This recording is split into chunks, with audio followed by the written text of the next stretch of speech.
They say old cassette tapes don't just record sound. Sometimes they record moments that should never be heard again. I never believed any of that folklore until I stumbled upon tape number 17. I work at a small, almost forgotten digital archive center. My job is pretty straightforward. Take old analog recordings tapes, vinyl, you name it, and convert them into shiny new digital files. Most of the time, the content is incredibly boring. Dusty interviews with forgotten politicians, crackly radio shows from decades ago, family recordings of children's birthday parties. It's a lonely job, especially on the night shift, surrounded by the ghosts of conversations past. But one night, or rather, one early morning, at exactly 2:17 a.m., everything changed. I was sifting through a box of unlabeled donations when I found it. A single cassette tape with no case, no label, no hint of what it contained. Just a number scrawled in faded red marker. 17. No date, no name. And most unsettlingly, no warning. Curiosity got the better of me. I slotted the tape into the deck and pressed play. At first, there was nothing, just the familiar, comforting hiss of static. I almost dismissed it as a blank tape, but then a sound emerged from the noise, breathing. It wasn't loud or rushed, not like someone out of breath. It was slow, deliberate, and controlled. It sounded like someone was standing impossibly close to the microphone, their chest rising and falling in the darkness. My hand hovered over the stop button, a strange unease creeping up my spine. Then a voice whispered, cutting through the static, a voice that sounded disturbingly clear. If you're hearing this, it means I failed. My stomach tightened into a knot. The voice didn't have the muffled, distant quality of an old recording. It sounded current. It sounded alive. The man on the tape, his voice now a low, urgent whisper, began describing the room he was in. He described an old wooden desk cluttered with conversion equipment, a single flickering fluorescent light overhead casting long, dancing shadows, and a clock on the wall. It's ticking unnervingly loud in the dead of night.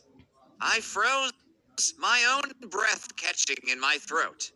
He was describing my archive room, my desk, my flickering light.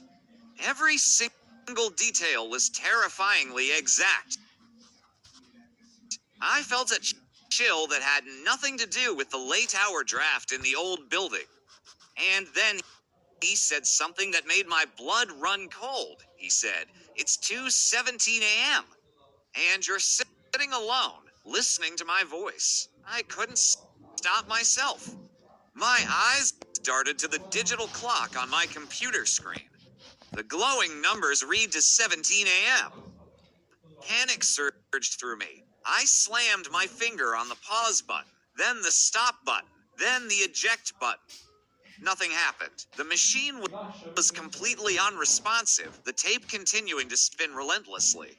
The voice carried on, no longer panicked, but filled with a chilling sense of resignation. "You think this is a recording?" he said softly. "You think you're listening to the past, but this tape doesn't remember the past. It remembers the next person." As he spoke, my computer screen suddenly went black.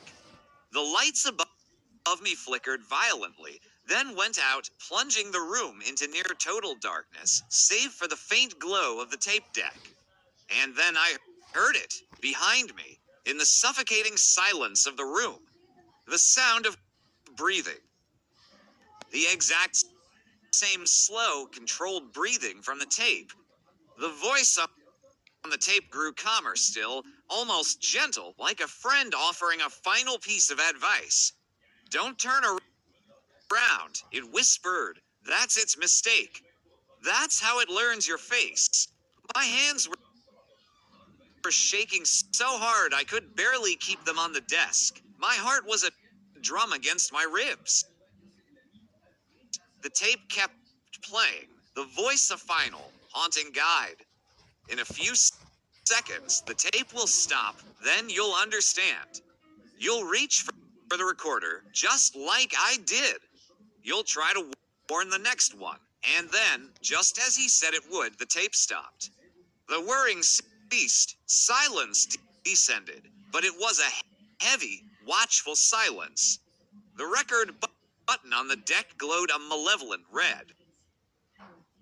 And against my will, I heard my own voice, trembling and broken, speaking into the void. If you're hearing this, it means I failed. The next morning, the day shift archivist found a new tape in the unlabeled box. It had no case, no information, just a number scrolled in fresh red marker, 18.